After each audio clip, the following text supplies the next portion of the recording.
Today's episode is brought to you by Mazars. SoundCartel. What's the key to success in business and in life? And can you do it before it's all too late? Matthew Michalewicz says yes.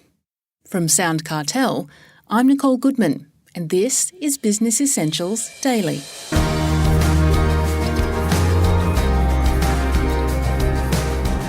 Matthew Michalewicz is one of those go-getters, determined, constantly setting and achieving goals and moving on to the next big thing, an entrepreneur of epic proportions.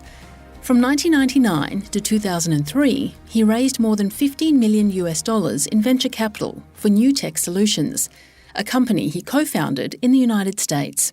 He encouraged a range of high-profile leaders to sit on the board, including a former Polish president, a Nobel Peace Prize winner, a former national security advisor to the US president, and world-renowned fraud expert Frank Abagnale, the subject of Steven Spielberg's Catch Me If You Can.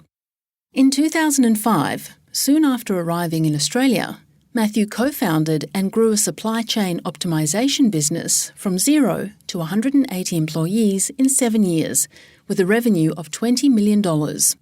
Solve IT software was sold to Schneider Electric in 2012, when it was the third fastest growing company in Australia. These days, Matt Michalewicz is co-founder and managing director of Complexica, a leading provider of artificial intelligence software.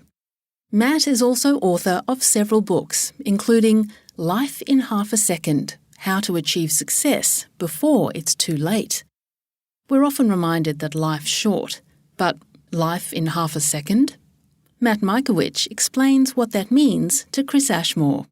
It's really a metaphor for the shortness of life, and it's calculated as scaling down of the length of how long our planet's been around. So our planet's been around 4 billion years, and if you scaled it down to 1 year, from 4 billion to 1, then your whole life would be half a second on that scale. So it just illustrates the shortness of things. Well, to make most of one's life, to achieve success, you've recognised 5 steps, or doors, as you call them in your book. Well, let's start, obviously, with the first door, which is clarity. Yep. So what's important to note is success means different things to different people. Success for some is winning a gold medal at the Olympics. For others, it's being a good parent. For others, it might be higher education, fulfilling a career. For others, it might be money. So it has different definitions. And you've got to be clear on what your definition of success is, because that's what's going to guide your actions and your efforts and so on. So success, whatever it means to you, begins with being clear on what it is and define it as a goal. My goal is an Olympic medal. My goal is to build a business. My goal is to start a family, build a charity, whatever it might be. Absolute clarity on what your definition of success is. And how do you be clear on that? Is it always having it in your mind every day? Well, yes and no. If you look at the second door of success, desire, it's really trying to understand what's important to you. Statistics show that most goals are abandoned. They're not achieved. 80% of goals are actually abandoned. And the reason is people set goals and create definitions of success that are not aligned to what's important to them. Like they might set a goal for a promotion at work, but deep down inside they hate their job. So there's a misalignment there. So you create goals by really understanding what's important to you. What are your values? What are your dreams? What are your aspirations? What are the things you want in life? And distilling that into a goal that you write down and you review on a regular basis to make sure it's in front of you, front of mind, as you go through your day and you go through life. But if you don't have desire for what you're doing, quit now, because you will always be beaten by people that do have desire for it. Do something else. Do something that is aligned to your desire. Well, that brings us to the third door. You say belief. How do people acquire the confidence and self-belief to achieve their goals? Great question, and belief is one of those sometimes perceived as an airy-fairy subject, or you got to believe to succeed and so forth. It's really quite straightforward. What you believe dictates your actions. And as a simplistic example, if you believed that this building is on fire right now, you would act in a manner according to that belief. It doesn't even matter if it's on fire or not, because you believe it is. So if you believe you can succeed in something, if you believe that something is possible and achievable, you act in a manner consistent with that belief. But if, on the other hand, you believe it's impossible, undoable, you never begin. So belief is critical because it dictates your actions, what you do. And how you change beliefs, or how really your beliefs are influenced, is none of us were born with any beliefs. No one came out of their mother's womb with a set of preconceived notions and beliefs, which means that your beliefs come from your environment. Everything you currently believe, every value you have and so forth came from your environment. So if you want to change your beliefs, you have to change your environment. Change who you spend time with. That's why parents move out of bad neighborhoods into good neighborhoods so their kids are in a better environment. Environment is everything when it comes to belief. But if you're setting your goals and later on your beliefs do change, does that mean your goals change? Absolutely. Your beliefs dictate your reality.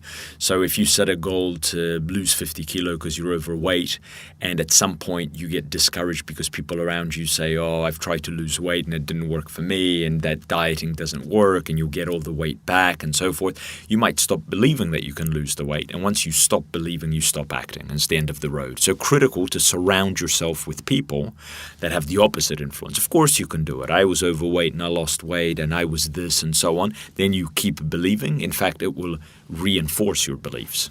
Well, then we're coming on to the fourth door, which is knowledge. And you say knowledge isn't about which path you take. It's about knowing the paths and their different characteristics. What do you mean? Between where you are and where you want to be, there is a way of getting there. It won't guarantee that you'll get there. If you want to lose weight, the path is you've got to change your eating habits, you've got to start exercising. There's a path, right? And a limiting factor for many people is they don't know what the path is. A classic example is someone's in a job, they're in debt, mortgage and so on, and they want to have their own business, get out of debt and do the things that they want to do. But they don't know how to do that. The path's missing.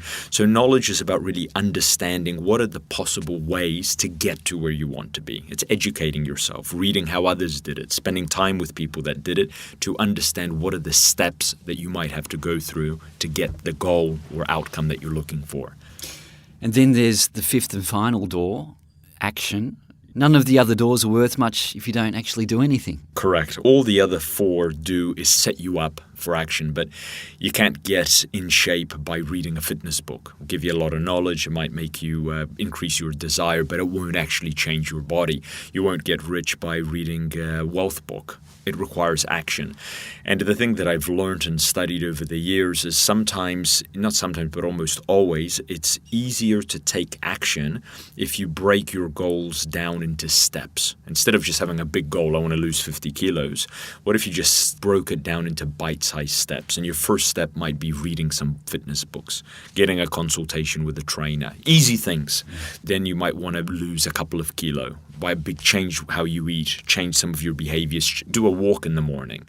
So the key to action is kind of breaking down the goal that you have into steps that become more bite-sized and easy to follow. Well, for many people, I suppose fear is a major setback to achieving the goals. How does anyone overcome that fear? There's many ways, and I talk about some of them in the book, but just two simple ones that people can adopt. One, analyzing your fear has a way of defanging it, because fear is an emotion. It is, this uncomfortable feeling in the gut, panic, goosebumps, or whatever it might be. If you just step back and think about your fear, you immediately move it from an emotional space to a logical space. So labeling the fear, analyzing it, what am I really afraid of, what's the worst possible outcome, what could really happen, has a way of reducing the severity of that fear. And the other thing is, in psychology, fear and desire are opposites, and they're opposites that tug you in opposite directions. So if you desire something like quitting your job and starting a business, you really want to do that, but you fear at the same time quitting your job, the income, the uncertainty of a business, at that moment you should logically ask yourself, which is greater, my desire to quit the job and start the business, or my fear of not doing it? Because one of those two emotions is going to win at that point. Fear will hold you back, or desire will push you forward. So the more analysis you put around fear, the easier it is to overcome and rationally think about what you're doing. Final question, Matthew. Do you live your life like it's your last year? And if so, how so?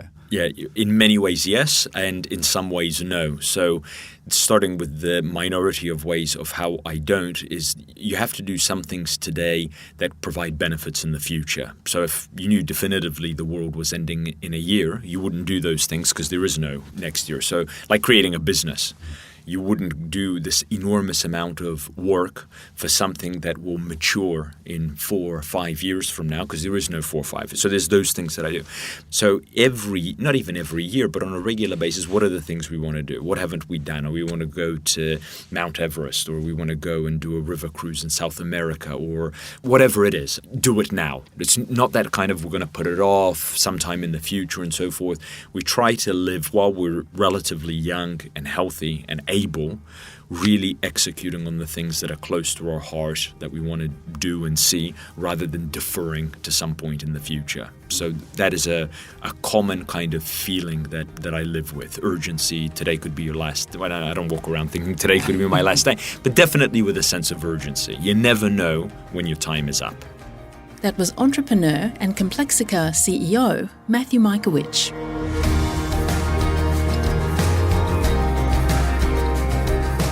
Business Essentials Daily is a SoundCartel podcast. Executive producer is Heather Dawson. Producers are Nick Schilberger, Chris Ashmore, and myself. Technical production by Pete Letts and Belinda Trimboli. I'm Nicole Goodman. Thanks for listening. We'll bring you more Be Daily next week. SoundCartel. This episode was brought to you by Mazars. To find out more, visit mazars.com.au. That's mazars.com.au.